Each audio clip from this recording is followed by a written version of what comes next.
Is today maglalaro tayo ng Roblox, syempre. Roblox talaga, oo. Yan, so wait lang, matagal pa kasi ito eh.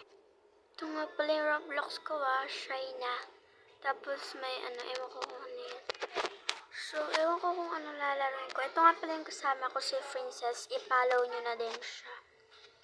Yun yung mga nilaro namin. So, ano kaya lalaroin ko dito? Wait lang, mamimili muna. So, yan, eto na lang yung don't get eliminated. So, tara, laruin na natin. So, yan, masyado akong naglalag. Tignan nyo, ganyan pa yung lakad ko. Pero, eto yung character ko Ayan, i-follow nyo. Sorry, hindi ako marunong. Tignan nyo naman sa likod, diba? Diba, ang kuling? So, yan, mag-wait na lang tayo dito. Ayaw pa ako makapasok, naglalag pa ako. So, yan na, nakapasok na ako. So, mag-aano na lang.